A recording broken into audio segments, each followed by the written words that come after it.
Greetings and salutations, Dota fans. Welcome into finally our playoffs here for the D2L Western Challenge. We started with 8. We had 2 eliminated. Now we're down to just the top 6.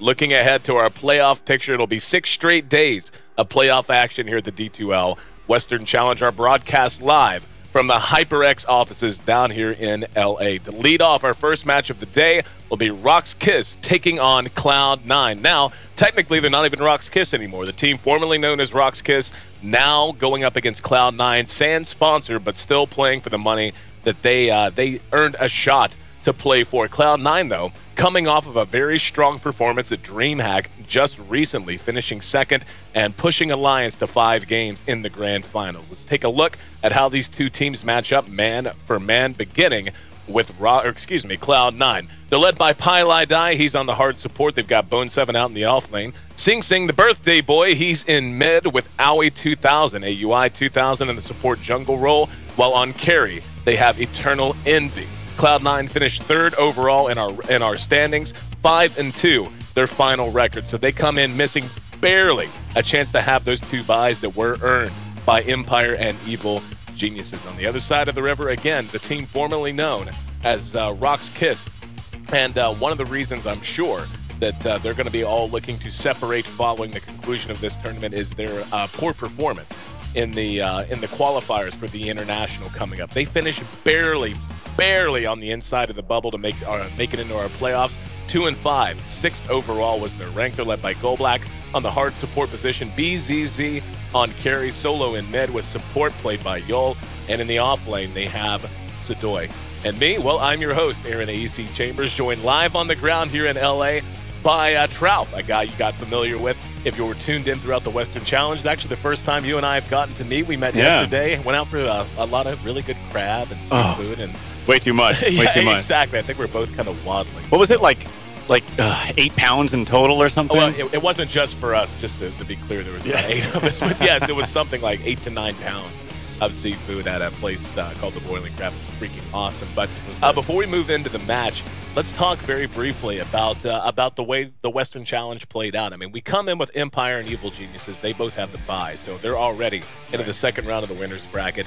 Both of these teams playing for a chance to advance to play Evil Geniuses, actually, just based on the way that the bracket shakes out. Cloud9 looked great at DreamHack for the most part, and even though they came in second, even though they did lose to Alliance, it wasn't like they lost ugly. Yeah, and I think the important thing is just momentum coming from tournament to tournament. So it's been a while. It was hard for me to actually honestly watch some of the games just because of the time zone differences. I did manage to watch some of the VODs on the Dota ticket. And yeah, they did look good. So I would definitely say going in here, Cloud9 are definitely the favorites. But, you know, we could see some kind of upset. I mean, one of the great things about Rox Kiss, too, is they deliver in terms of it's fun for us and the viewers to watch. Always. They really are one of my favorite teams to watch, so hopefully in that sense they deliver. But I do favor Cloud9 in this match. Well, Rox is one of those teams. They have as many pocket strats as anyone you could possibly imagine. They do not care to pick something unorthodox or to pick something that is, for lack of a better word, maybe even cheesy. And to be honest, they're playing with house money right now. You know, this is a tournament. This is going to be their last organized tournament in their current form.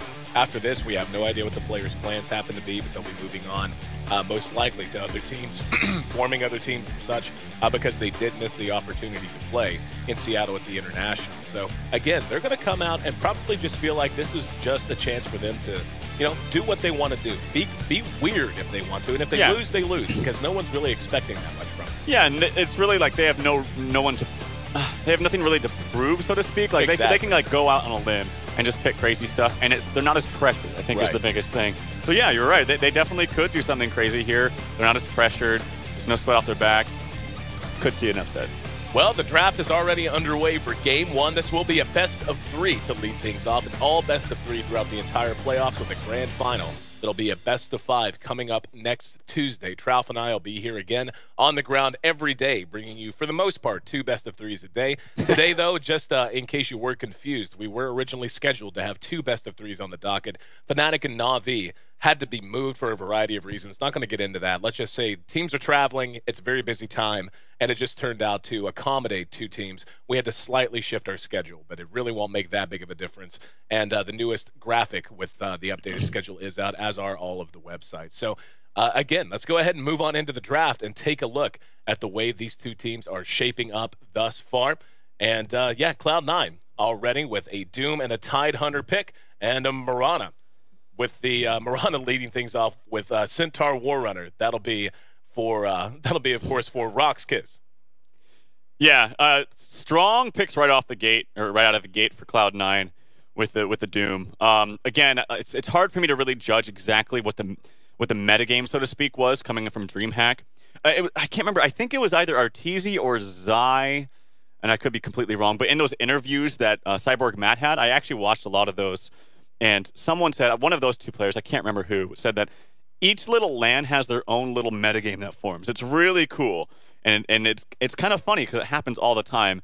And I want to say that Doom was banned a lot more in DreamHack. I could be completely wrong, again, because I didn't get to watch all the games. But nonetheless, Doom is very, very popular in the Eastern scene.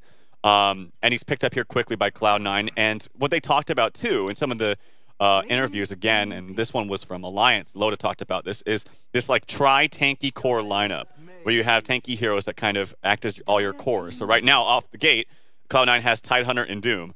And those are two strength tanky heroes. Okay, they pick a puck right now, but those are already very tanky heroes with amazing abilities. Like they carry the momentum through their abilities, not so much through the farm that they get. No, exactly. And they've got three, outside of all that, excellent teamfight heroes, especially in the early phases of the game.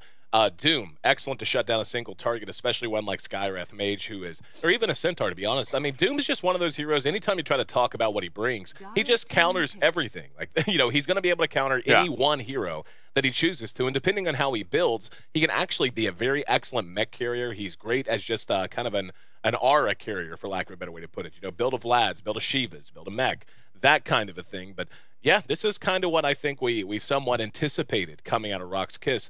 A little bit of a different kind of a draft. Skywrath Mage picked up in the 3rd position. Mirana Centaur doesn't get a whole lot more common than that. But then an Abaddon as well, coming out in 4th position. So the ability for them to be aggressive is not only going to be high, it's going to be completely necessary. Whenever you draft a team like this, you have to get a lot of mileage, especially out of heroes like Skywrath Mage and out of Abaddon. Otherwise, Cloud9 is just going to be able to get BKBs up on whatever heroes they need, and both of those heroes are going to be extremely limited in what they can contribute after that. Yeah, I think with these 4 picks on the board right now for each team, I think it's going to be like a stomp in either way. Like, Cloud9 is drafting very, very greedily right now. Like, Tinker, Tidehunter, Doom. Tidehunter is probably going to be a 4 because of the Tinker pick. It's probably going to be offlane Puck is my assumption. Right. And then you have ultra aggressive Skywrath, Abaddon, probably Mirana Tri-Lane. They could do something with the Centaur, but yeah, very aggressive. If they don't get those kills, if they don't connect with those kills,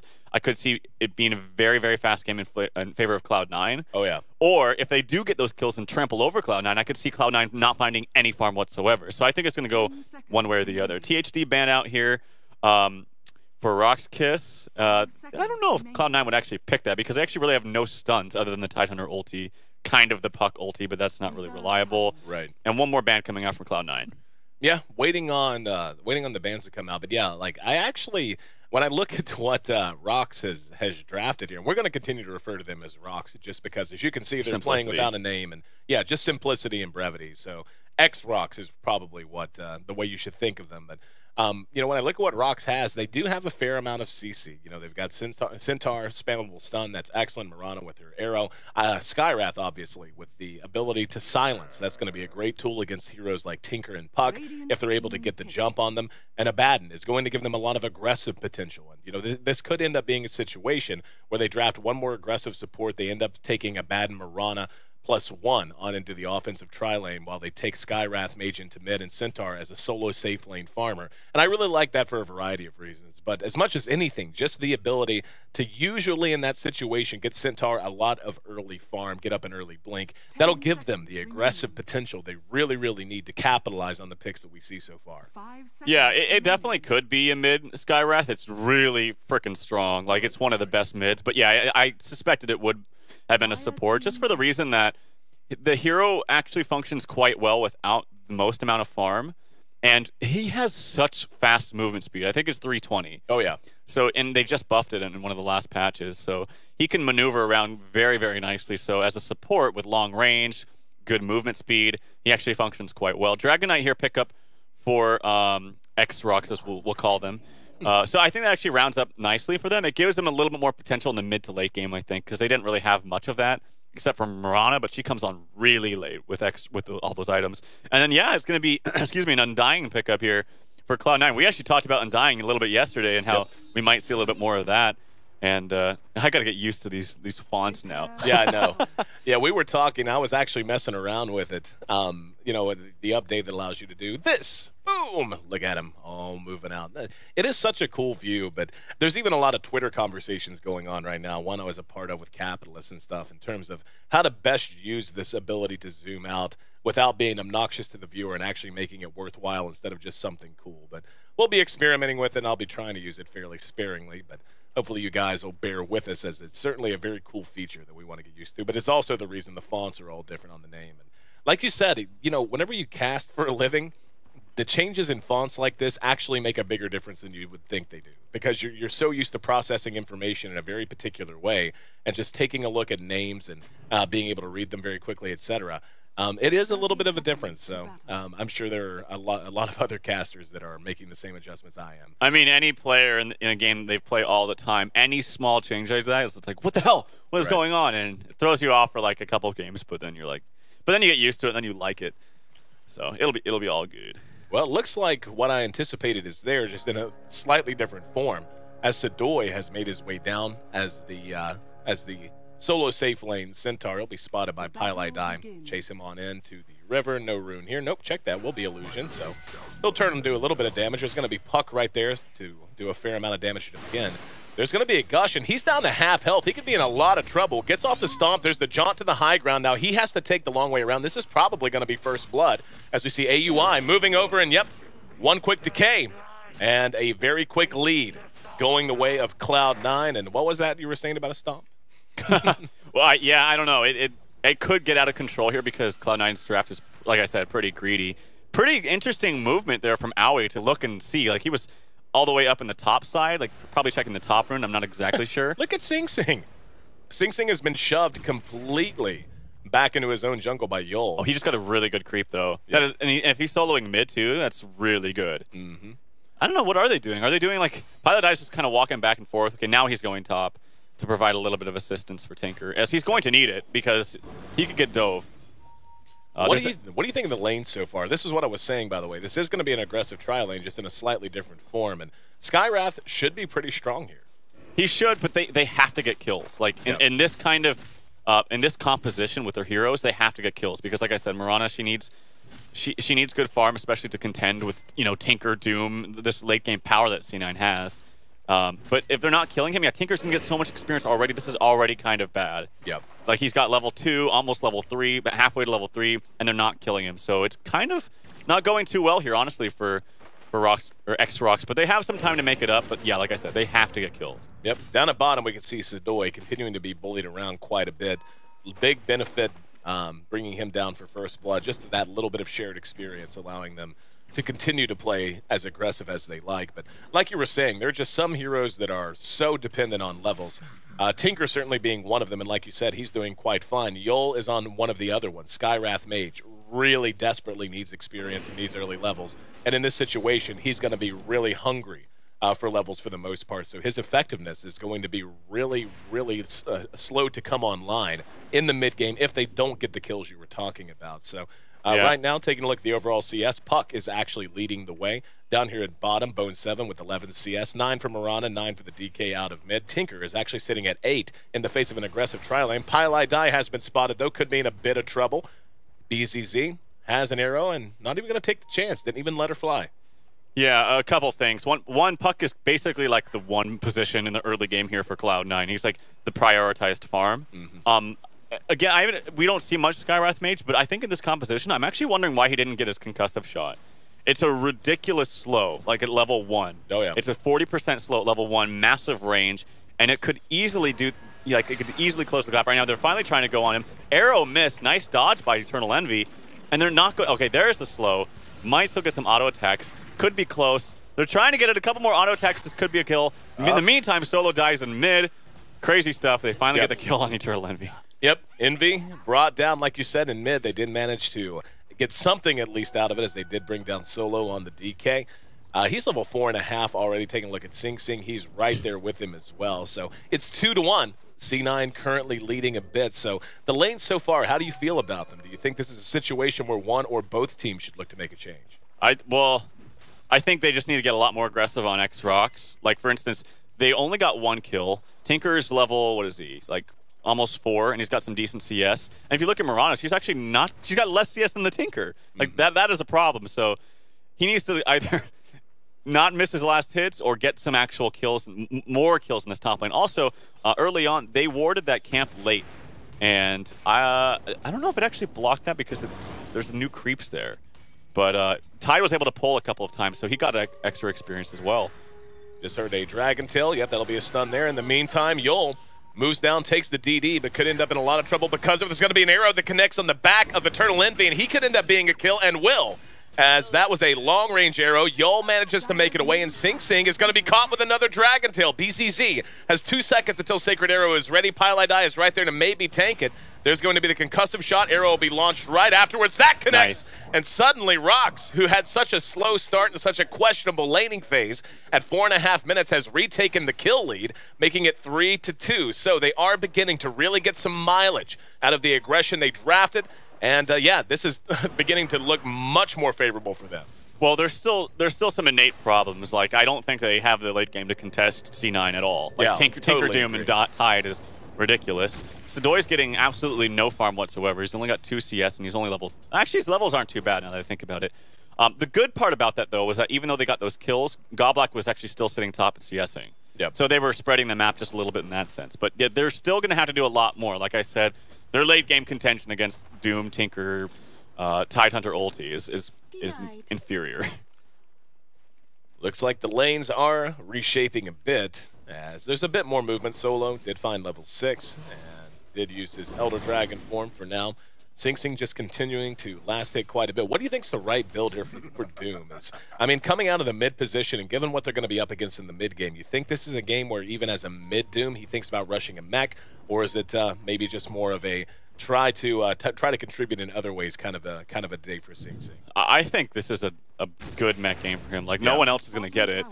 Tide could, but you want to prioritize Blink in this kind of game for Tide. So yeah, I think things like Arcane Boots and mech. Arcane Boots are also going to be really good for Undying too, because he uses a lot of mana in fights. And while he's probably going to go for them himself, it wouldn't hurt to have 2 on your team for him especially. So I would say, yeah, the Arcane Boots mech build, maybe mech Blink. TPN from Solo, rotating down the bottom. Sadoy needed some help as the tower did drop down to half health. And he has just been zoned down too much. And, you know, as a Centaur, generally, you want to make sure that you get at least some core items, Blink Dagger certainly being foremost among them. But I don't know that he's going to have the time to do that. There's actually going to be an arrow that catches Sing Sing blind through the trees, and that is going to be a break the keyboard kind of a moment. He will be able to use that haste rune, though, as well as Scorched Earth to get away. And, yeah, I don't think they saw him. I didn't see that they had a ward down. So they did. It just faded. It was up in the top river. It just faded.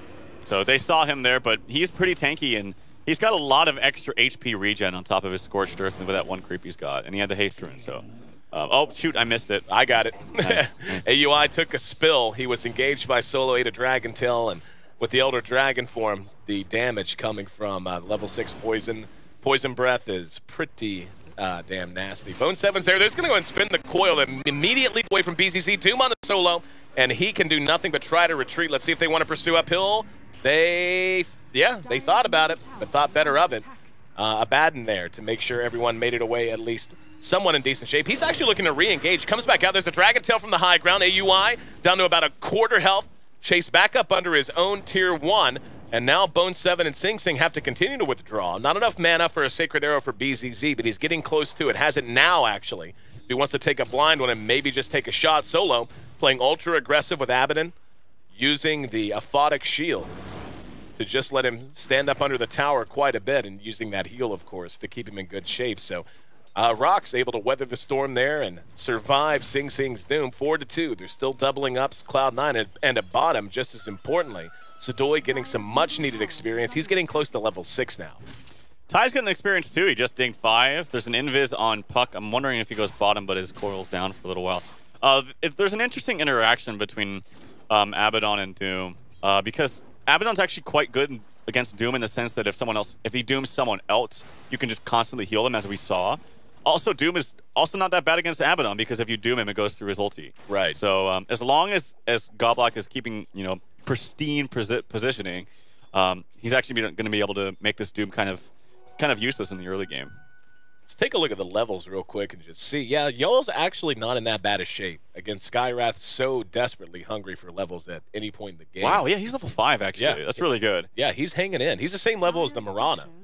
So I don't know if that's a fault of the Mirana or a good play from Yoel. You can take your pick on that.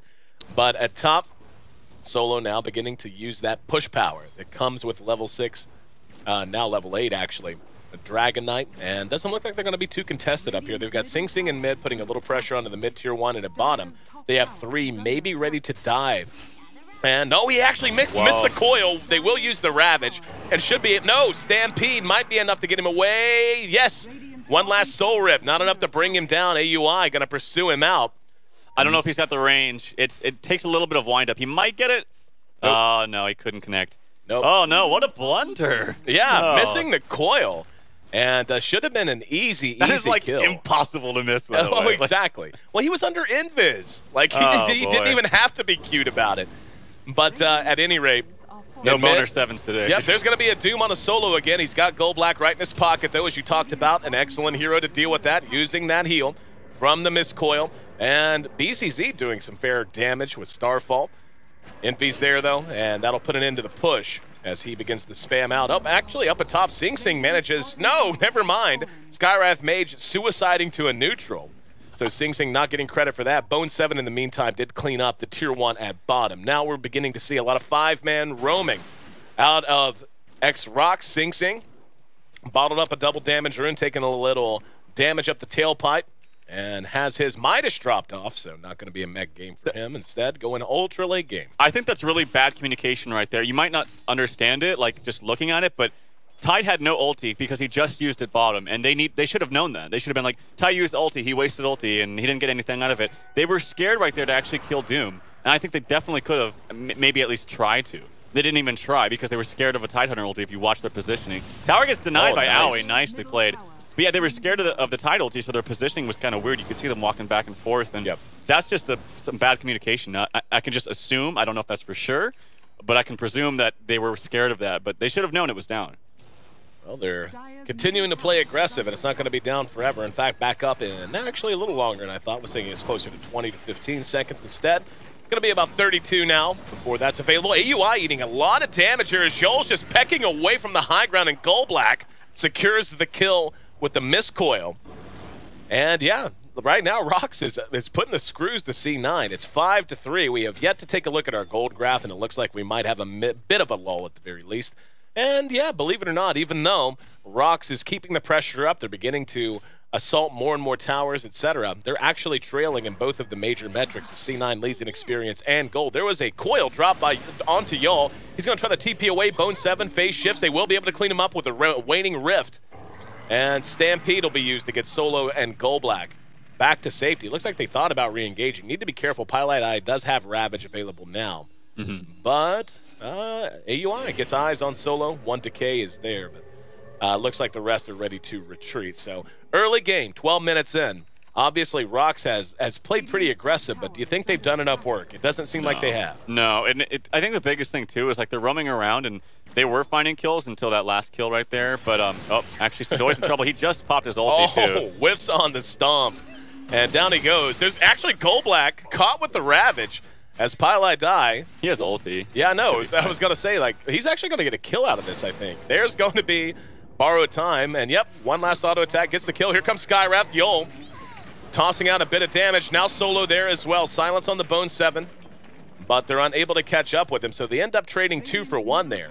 And looked like it was going to be cheeky stuff coming out of Goldblack, but overextending a bit and borrowed time, not enough to keep him up and standing. 6-6, Cloud9 continuing to build on their lead now, and Puck now has his Blink Dagger complete. Yeah, the thing is that their CS is just so freaking low. Like, Mirana's 37. So low. That's ugly. Oh, God. And he's Yol, dead, too. Yol actually ended up dropping behind that as well. And, yeah, it was Envy who got both of those kills. And we're beginning to see what we were talking about. Even though they had their moment in the sun where they were doing a good job of keeping C9 hemmed up and pushed back under their own towers, now Cloud9 is beginning to find their own mid-game punching power, and ex-RoX is not really doing the best job of taking it on the chin. Yeah, and like I said, their late game is just not even close to Cloud9's. And Tinker's going to have Blink here in about 700 gold. Yeah. And that's going to be around, what, the 15 and a half minute mark, 16 maybe, unless he gets ganked or something. And that's really bad considering the lanes that he had. He was solo in the safe lane, and he's very vulnerable to in the safe lane because you have really nowhere to go unless you have a lot of TP rotations, but that doesn't happen early. Oh, action up top. Sing Sing's in a little bit of trouble. And a little bit of trouble. Yeah. Putting it mildly. He was surrounded by a lot of men and I guess one woman in the Mirana who meant him harm. Solo charging up with his chin out front. Bone 7's actually right there with him. Does not have coil to draw upon, but I believe we're entering a stage where both teams are going to be fine to 5-man for a while. Now there's going to be a silence. Blink is still able to be used by Bone, though, as he does blink away. Very tough to push into the March of the Machines, and they actually have a remarkable amount of anti-push. And that's just going to be a tough row to hoe if you're ex-RoX and you want to try to win that away. And engaging into a Tidehunter who, even if you're only lightly keeping track of Ravage, you know it's going to be back up soon. So would imagine they're going to be a little more passive now. Looks like it's going to be a Shadowblade rush for Solo. I actually think that this is the right choice here. I don't even think he would do much with a BKB. Like, yeah, he can still actually no, he can't get healed then if he uses the BKB. So even if you doom him, you can't really help him out as far as Abaddon's concerned. So I don't think BKB would be the best choice here necessarily. I think they're just going to have to go for pickoffs. Like, oh, action mid. Yep, looks like Pilot Die ate an arrow right in the mouth. He's going to go ahead and use the Ravage, though, and here comes Envy to help clean house. Goldblack has to get away, but can't outrun a laser beam as he ends up biffing it as well, and now Yol spotted by Bone 7, or I guess, oh, he actually whiffs on the ulti as well. Now there's going to be a coil that catches two. Here comes Pilot Eye, very low health. He gets the gush off and the anchor smash. Another 2 drop. That's 4 down in the last 60 seconds, and RoX beginning to come apart at the seams. Solo, like you said, going for a very quick Shadow Blade, but honestly don't think that's going to come online anywhere near in time to reverse the course that the mid-game seems to be taking as Eternal Envy and company continue to just rock and roll and build on that lead. They're up to almost 10,000 gold lead now. The experience is right there as well. Sing Sing is taking a little bit of damage. He's got the extra armor, though, from the ice armor, so he's a pretty tanky Doom here, but if this next arrow connects after the Dragon Tail, yeah, he should be dead. Yep. There is Undying coming down, but nope, he can't save him in time. Yep, AUI showing his face and will be caught by the concussive shot, but no follow-up. It doesn't look like they want to take that chance. It's 12-8 now. Cloud9 entering this series most undoubtedly as the favorite. We can see Bone 7 playing right into Sadoy's face as well. Goldblack giving him a little bit of help with the miscoil and a Aphotic Shield. But yeah, I mean, it seems like the game has been going a little bit longer than it actually has. 20 kills in 16 and a half minutes. That's a fairly active early game. If you're in the shoes right now of RoX, what do you really think is the best way to turn this around? Because like you said, they can't really bank on late game. Late game Tinker, late game Tide, late game Doom, just too much to cope with, really. Well, they're going to have to get a number of smokes. Like, just buy out. How many smokes do they have? Can we tell? I don't know if you can, but they're going to have to buy out all the smokes. They just bought the Blink Dagger on Sadoy, and they're just going to have to be explosive. Like, just YOLO. Like, just try and go for kill Solo in the meantime. Not so YOLO. Actually, maybe he is. He gets caught by a coil. Tries to TP out. He actually might get it, and he dies in the well. So close. Behind that, we can actually see Sing Sing has got the Doom off on the BCC. He's going to end up cleaned up as well, and that's going to be a quick pause as looks like there was some kind of an issue. Well, it's pretty easy to find out what that is. It's the fact that Yol has apparently disconnected. Once again, thanks for tuning in, guys. This is the D2L Western Challenge Playoffs. Myself, AC, joined by Trouf, and we're broadcasting live from the built-in LAN center here at the HyperX offices in Los Angeles, Irvine, I guess, to be more specific. And this is just the first of many, many matches you can look forward to over the next 5 to 6 days, as we have 9 best-of-3s and 1 best-of-5 to play out to figure out who's going to walk away, our D2L Western Challenge champions. It looks like we are ready to get going again, as y'all has reconnected. Very much, though, Cloud9's game to win or to lose, as they built a 5-digit lead in both experience and gold. And yeah, that was a double kill, as the announcer finally catches up. Bone 7 getting work done. I'll tell you what, Bone 7's puck is ridiculously good. Yeah, aside from that one really messed up coil bottom, but yeah, I like the phase boots here in this instance too. It just gives him more damage. So what that means basically is Centaur was able to get nothing in lane. Like he just, action on Bone 7. He should be okay though. Ooh. It's really hard to catch a puck, like especially with their heroes. Skywrath is really good for that, but if you don't have anyone else to combo up a stun, then you can't get it. So they just weren't ready. And yeah, Sidoi, like I said, he finally has his blink, and there's the smokes. Like they need to do stuff now. Yep. Like they do not have late game on Cloud9, so they need to smoke, push up lanes a little bit, smoke up, and just go for kill after kill after kill. Yeah, very much agree. Really cross their fingers. Yeah, and we can see it. You know, every minute that goes by, Tinker just gets bigger and bigger, as Envy already has his ultimate orb, so he will be looking to go for that Scythe of Ice, and his item progression is excellent. The rest of them are really doing quite well as well, and it looks like it will be a mech buy for Pylai Die, and he's in great shape. AUI playing on the Undying up at top. It looks like they're going to go for Envy, and they will be able to catch him. There's the silence and the call down, as Eternal Envy ends up biffing it. And that's a very nice kill for them. The ulti from Yul doing a lot of damage. Unfortunate pause once again. More disconnects. Yep, and unfortunately Rox continuing to be plagued a bit by what seems to be connection issues.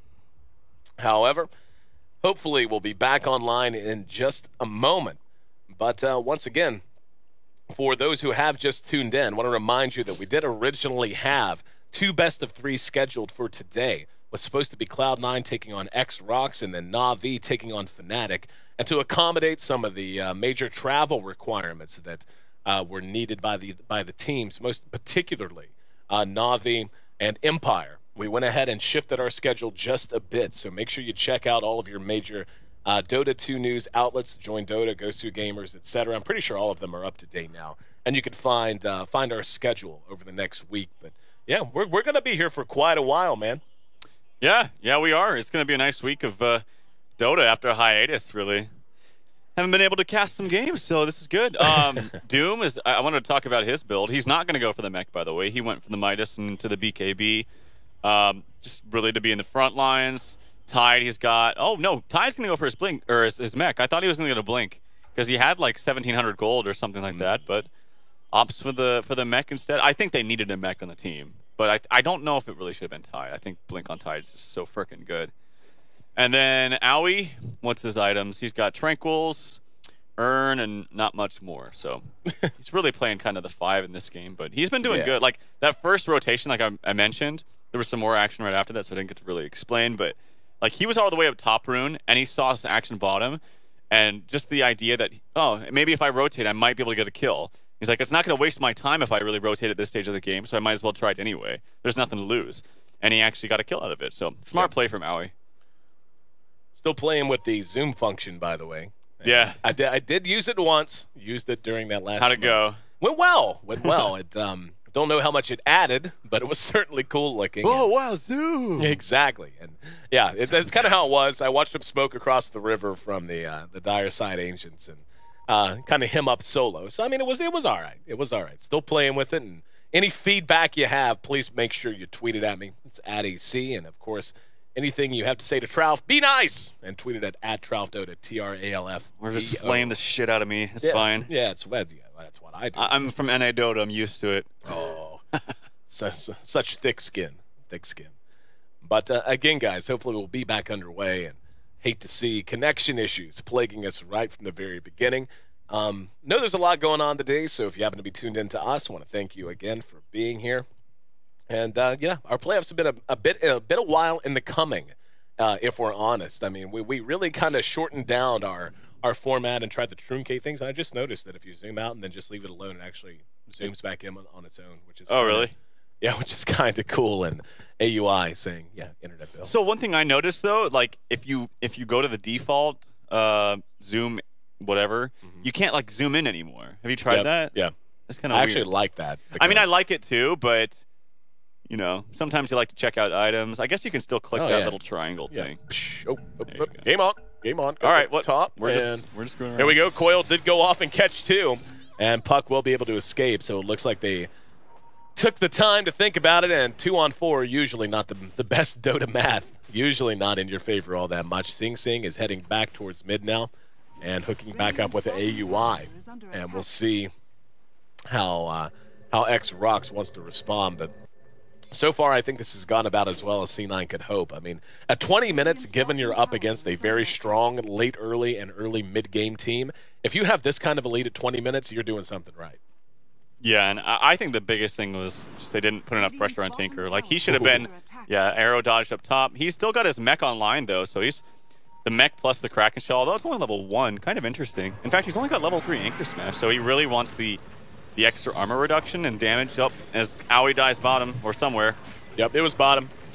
Had the cam there, and we can actually see here in mid, they're going to go ahead and try to make a run at BZZ. He got doomed, and that might be just enough damage.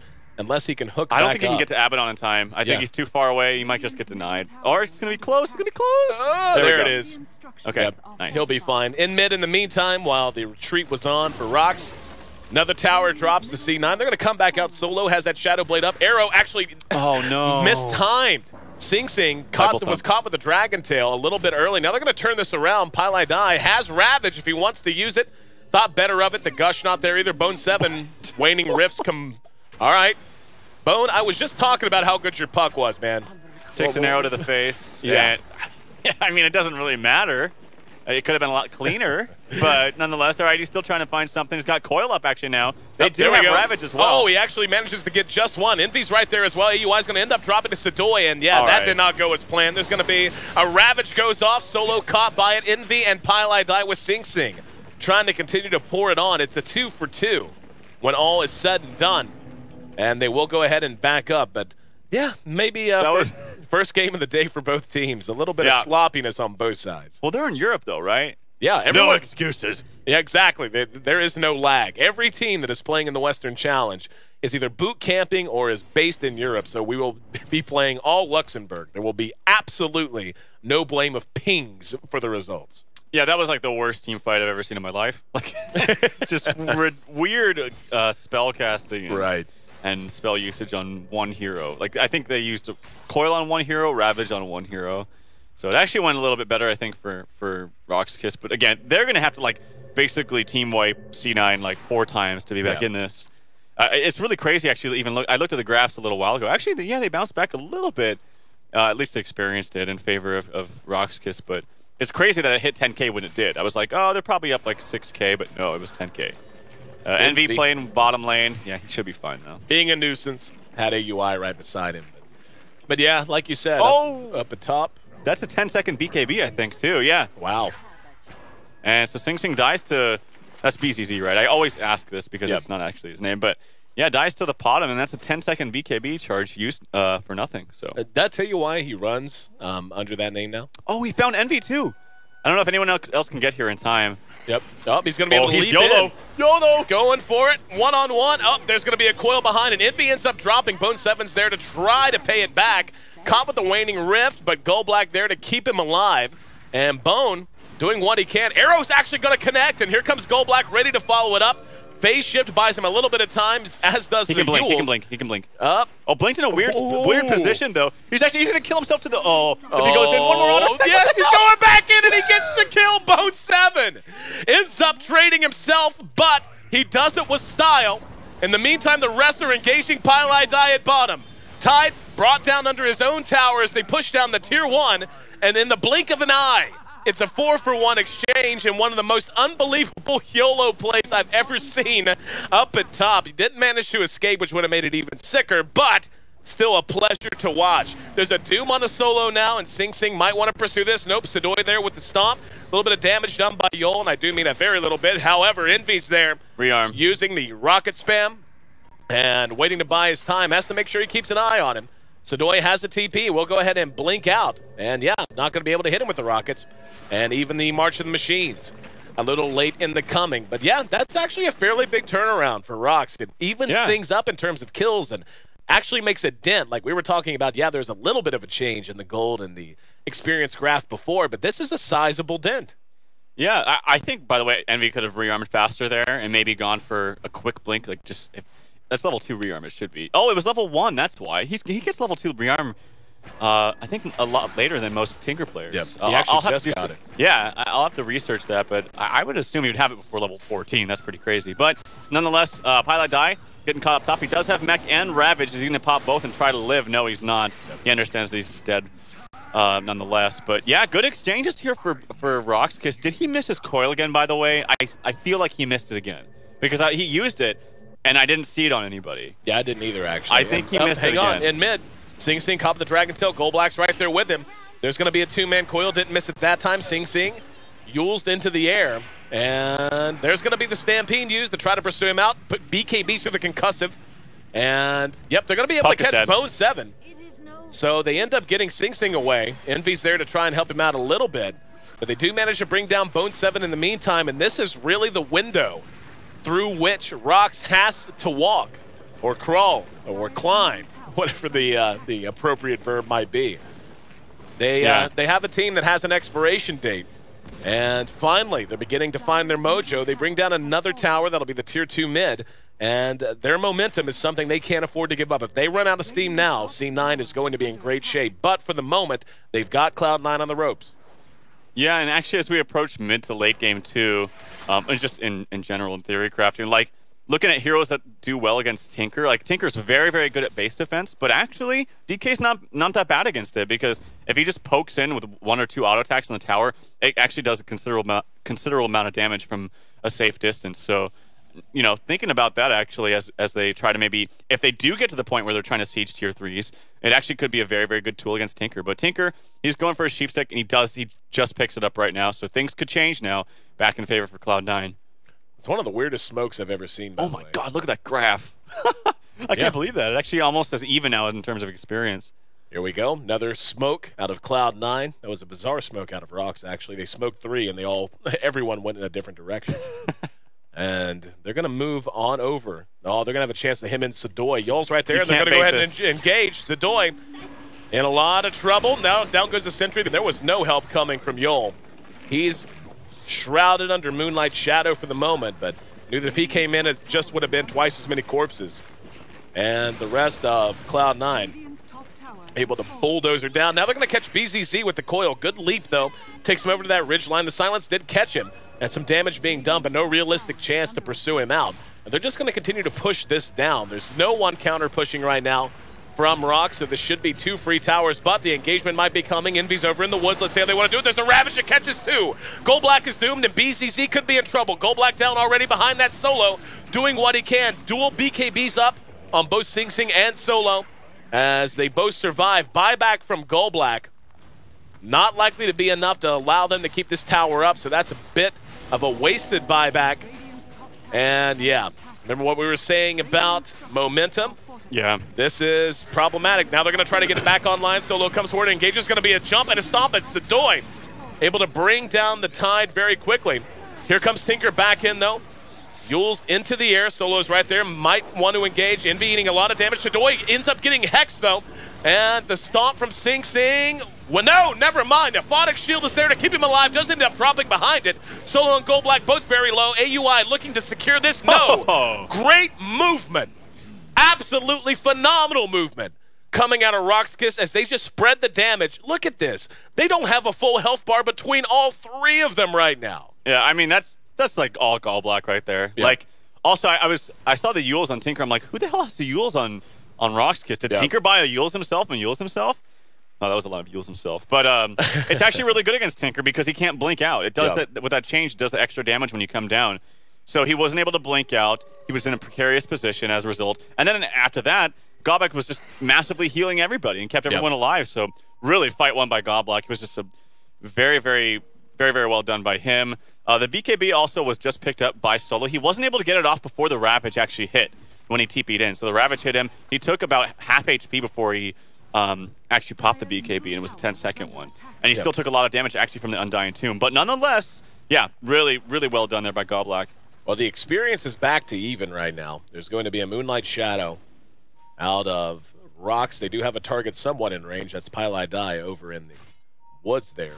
And BZZ unable to spot him as he does blink away. So everything should be just fine in that regard. But yeah, the unfortunate truth is, though, that when you look at as much work as they were able to do, they actually lost ground through all of that because of the buybacks and everything else. So even though they were able to finally wipe them at the end, they lost 2 towers and they had to buy back and so on. And that's just too much. And this is, you know, even though the result looked a lot prettier than we thought it would, it's still basically a win for Cloud9. And they're going to be spotting Goldblack now. He's got a little bit of help to the north of him. Let's see. AUI thought about turning to go that way. There's going to be the tombstone that goes down. And Goldblack slowed. Sadoy's right there with him. To the north, though, here, a Dragon Tail go off. Solo's going to end up being hexed and doomed and coiled. So they're selling out to bring him down and bring him down with ease. The rest of Rox a little tardy to the party. Yules tossing Tide. And they're going to continue to pursue this out. Oh, look at Tinker going. He actually TP'd to the Undying minions. Oh, wow. As he blinks and gets the Hex up on the BCZ counter, or Hex again. Hex again. I didn't even know you could do that. Oh, yeah. And they will find the kill on him. One more auto tech, or will they? Yeah, nope, they finally will. got him. It's getting kind of close there. But yeah, Envy was TPing onto the Tombstone minions. Yeah, I honestly. What are they called? Like, yeah, the zombies. Zombies. That's the word I was looking for. Yeah, I've never seen that. Never seen a Tinker boots of travel to zombies. That is phenomenal. He actually tried to do it earlier, but since they die in one hit or whatever, it actually didn't work out. But that time it did because they were chasing them. And yeah, pretty cool mechanic there. 24-23. Rox technically owns the kill lead, but the gold as big a margin in favor of C9 as it's been all game. And Rox actually did cut things down to even experience-wise. Hold that thought. Sadoy spotted by Bone. Going to be Yules, and he phase shifts away from the concussive shell and gets the Hex off before he leaps away. But yeah, with everything up, I mean, this is just beginning to hit that point. I mean, we're 31 minutes now, and can't help but think this game has gone a little bit too long, and BZZ, unfortunately, ends up dropping. And, yep, there's a quick pause as Solo says, sorry, but looks like connection issues continue to plague Rox Kiss, but if nothing else, it's sure as hell been a fun game one. Yeah, lots of kills. And that's really like the name of the game every time we seem to watch Rox Kiss is they put on a show, man. They really do. It's kind of fun to watch. Do you feel like the Skywrath has really paid for itself? Nah, not really. Three bracer abilities, building one for each of his legs, by the way. Yeah, not really. And I think this hero is very, very good against Puck especially. But we just haven't seen it. I think he needs like... It's hard because the hero, he farms basically off of kills, but he doesn't have any kills. He's 2 and 6. He has 7 assists, but that's normally where, like, I don't know if you've seen, like, it seems like he's very popular in the pub scene right now. People like to pick him up, and he just gets a shitload of kills. And then he ends up with, like, 15-minute, you know, Arcane's 4 staff, and then he can close the gap and try in fights and just get in your face a lot more. But he can't get in the face of Puck, so it's really hard to get that Ancient Seal off, which is the really, really good silence. It's a 6-second silence with 45% extra damage. But it just, I don't think it's really paid for himself to really answer your question long, but it could. I mean, the ult's simply not going to be effective this game because they're so tanky, not to mention the extra minions that they have to deal with. But you really pick him for the silence, in my opinion, and the early game concussive shot, which is, I was wondering why he didn't get that early on. He got his main spell, the Arcane Bolt level 1, but if he just concussive shots the Tinker as soon as he gets into vision, I think they just rush him with an arrow. It's really hard to dodge that when you have minus 40% movement speed.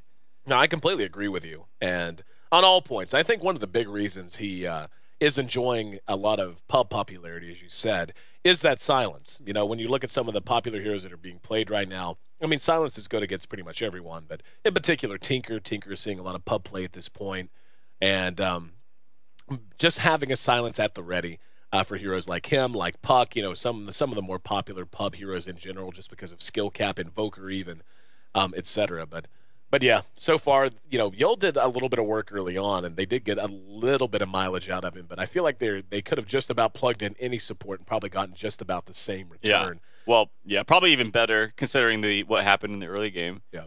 Like, you pick him to get kills, and they didn't get them much early on. Also, I think the big issue was really, I keep focusing on the tri-lane, but that's really what the problem was, I think, for Rox Kiss is Potom, like, just didn't get any CS. Like, No. I think his focus was trying to just roam around and create pressure, but his CS was, like, lower than the Tinkers, as we mentioned, in the lane.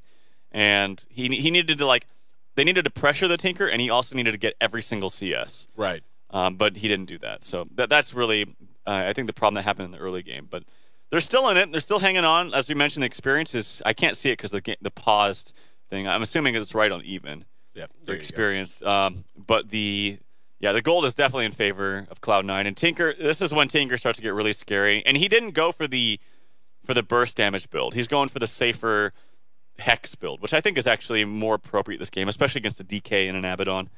No, I completely agree with you. I mean, this is just one of those games, and it's like we were talking about. I mean, there's a shelf life on this lineup from Rox. And, don't get me wrong, it's not going to be god-awful. I mean, if Mirana gets way over-farmed, DK certainly can be a late-game beast if and when he wants. And Abaddon is one of the better supports, I think, that goes late just because of his ability to use a Photic Shield to purge off things like Hex and, other debuffs, etc. So, it's not like they're going to be terrible, but just in comparison to what C9 is going to be able to draw upon is going to be a bit too much. And yeah, this is just kind of playing out the way we thought it might if they weren't really able to build a huge lead to begin with. We are going to get back underway, and hopefully that'll be our last major pause. Thanks for your patience once again, guys, and has nothing to do with us. Players just having some connection issues. Envy continuing to be an unbelievable nuisance, blinking through the trees and doing what damage you can.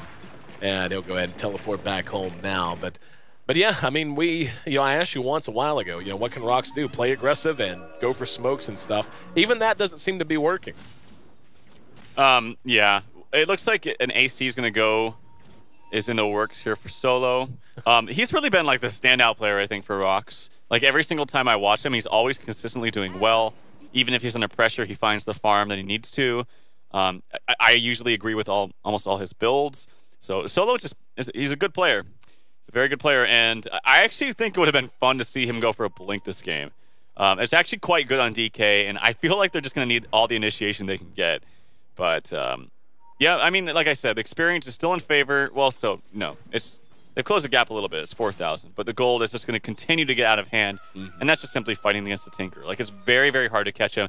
I was just going to mention that they might even ward this bottom area down by the wood so they can see him going to the trees, but yeah, and they did.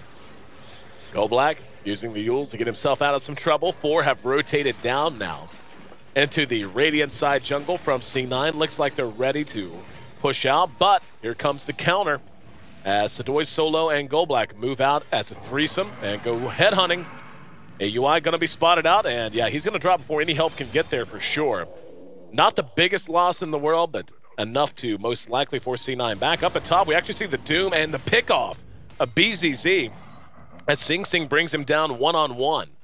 So that's going to end up being a one-for-one trade. Problem is, that's another very fortuitous trade for C9, giving up just the Undying, the 5-position Undying, in exchange for a Mirana who remains woefully underfarmed.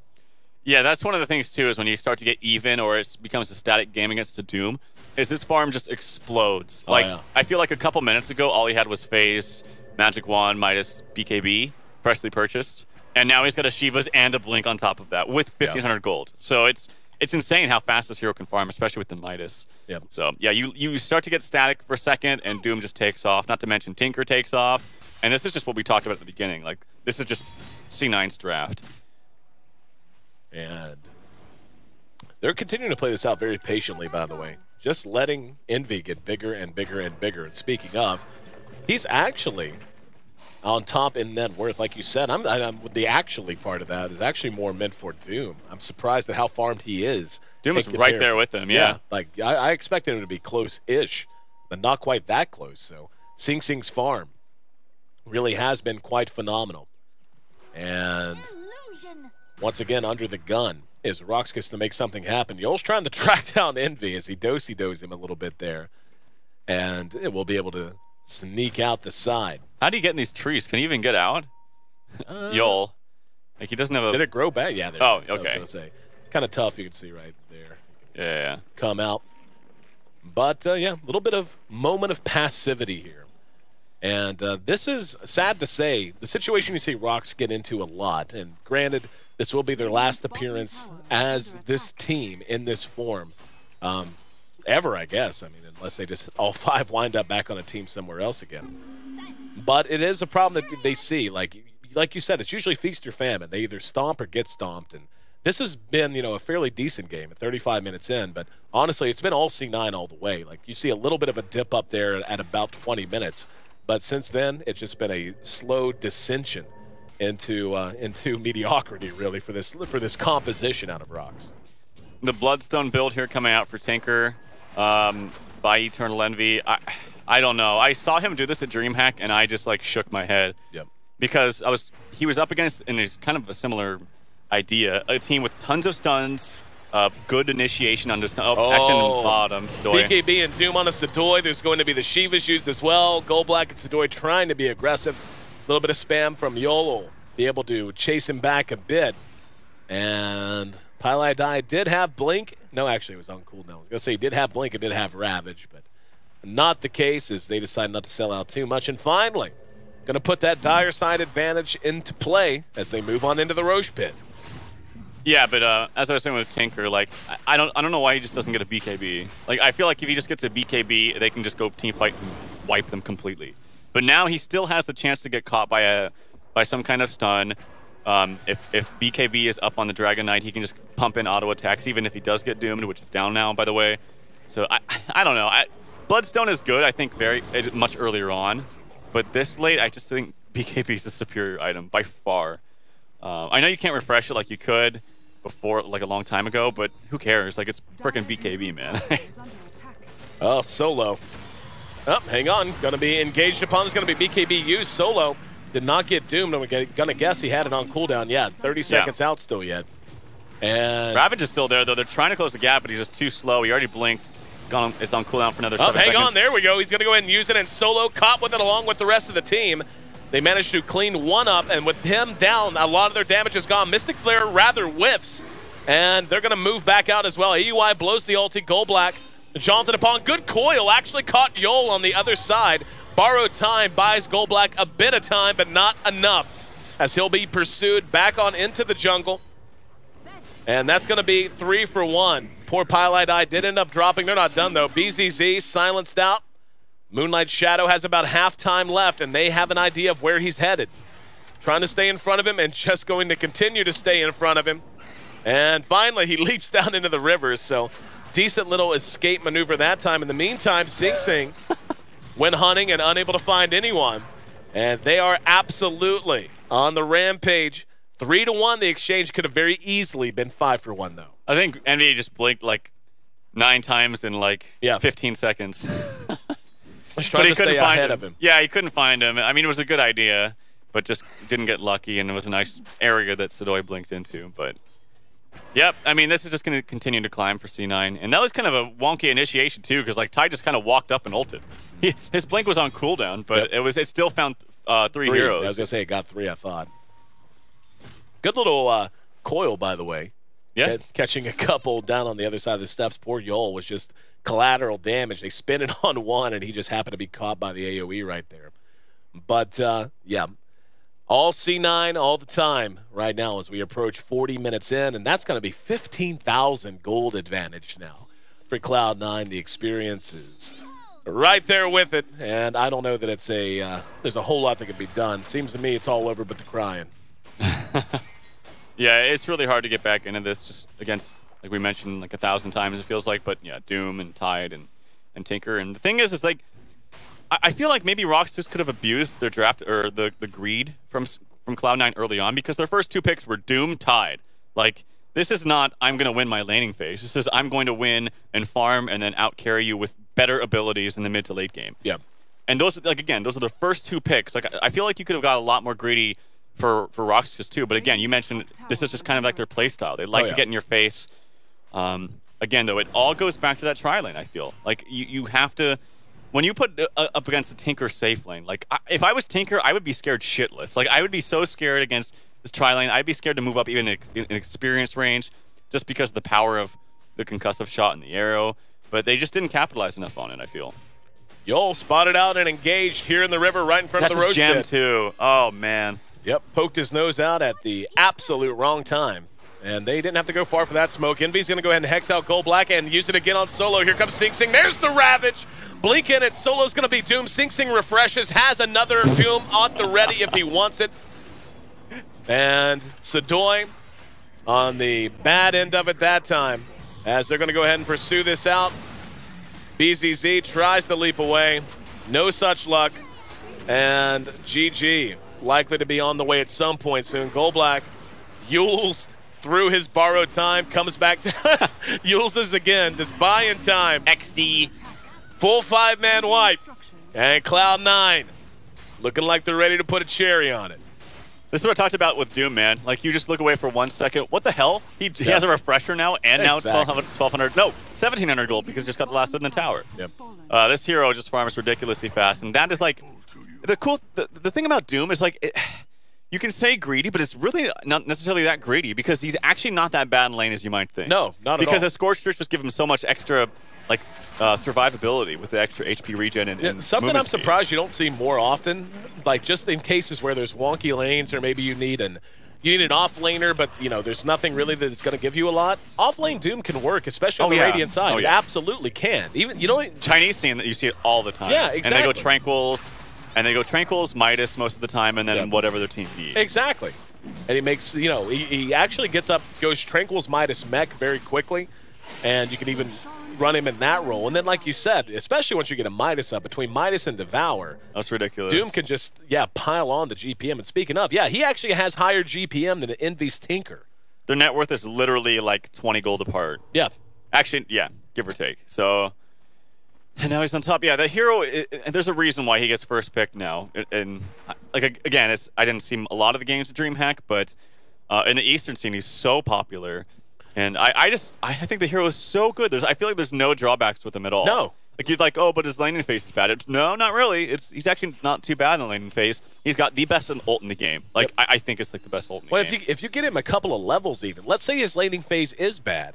Let's say that he really struggles. Yeah, exactly. Then dip him in the jungle. Like, once you get a couple of levels on him, 1 or 2 points into Devour, he can literally go jungle. His jungle speed is ridiculously slow for the first couple of levels, but after that, he picks up really quickly. Please don't jungle Doom pubs. Like, just stop it. Just stop it. It's awful.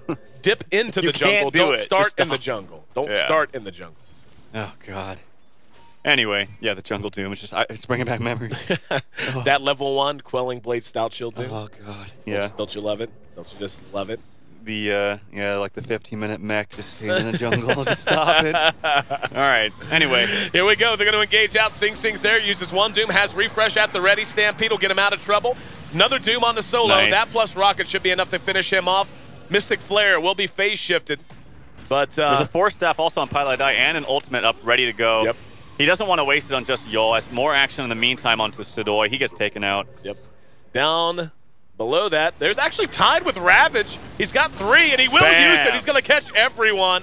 Solo kept alive by Gold Black, but brought down this time by Sing Sing anyway. That's 4-0, and GG's called. So our first game of the D2L Western Challenge playoffs is in the books.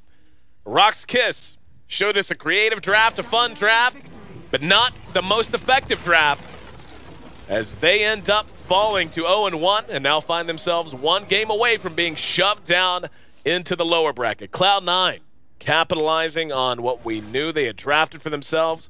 Really like their lineup and the way they transitioned into it. Just spectacular. Level 22 for Doom and Puck both by the end of that game. And Envy, how often do you say that? You have 2 heroes on a well-played Tinker.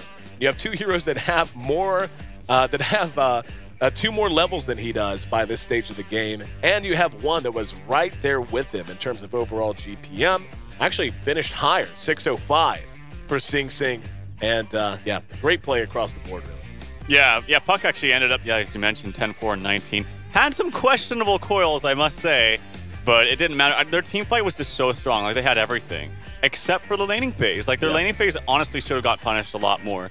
And if they weren't getting enough top, they could have also just said, okay, they're dual laning bottom, because that's what they were doing. They had, like, Puck and I think it was Undying down there. Yep. And then Tide was like going back and forth between pulling top. Oh yeah, that was going to mention they warded that pull so late too. Yep. That Tide was able to get a couple pulls, and just a couple pulls is a big deal against the tri lane where you're pretty much all in with the Mirana, Skywrath. These are heroes that really need to be aggressive early on. Yep. And when you give them a little bit of edge like that, it's a big deal against the quote-unquote greedy draft. So I think their draft was okay, but they could have either got more greedy or actually got kills and completely shut down the Tinker. 43 minutes, 14 seconds, the time it took. C9 takes a Game 1 lead over ex-RoX.KIS.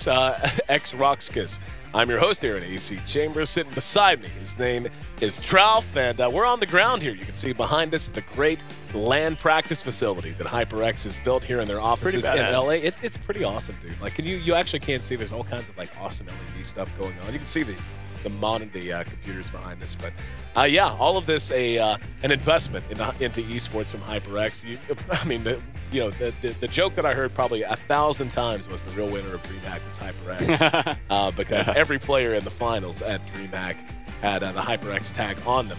But really, even outside of sponsoring teams, building facilities like this, EG was just here to boot camp not long ago. Oh, cool. And now we're here to broadcast our grand finals. Not quite the grand finals yet. Still got about 5 or 6 days until that. But our playoffs anyway. Make sure you stay tuned, not just throughout the rest of today. We do only have one best of 3 today, so potentially our last game coming up now, depending on if Rox Kiss can get things together. The new schedule was released. We did shift things a little bit, so there'll be 1 series today, but then we're action-packed from that point on. 2 series all the way through to our grand finals. That'll be on Tuesday of next week. And Ralph and I will be here the whole time, man. I'm no longer a fridge. No, yeah, I was exactly. the monster fridge for so long. But you did have the ages. You did have the ages. Did I? It was close by? Yeah, no, it was on top of the fridge. Like, okay. we have the ages. But so... Well, you give and take. Yeah. You have a very nice jacket, though. So thank you. I was complimenting that earlier. So stylish. It was a little bit so nipply in here, so I had to put something yeah, I know. on. Both of us rocking the jackets. But anyway, guys, Game 2, Cloud9 of Rox Kiss will be coming up in just a moment. This is the HyperX D2L. Stick with us. We'll be right back.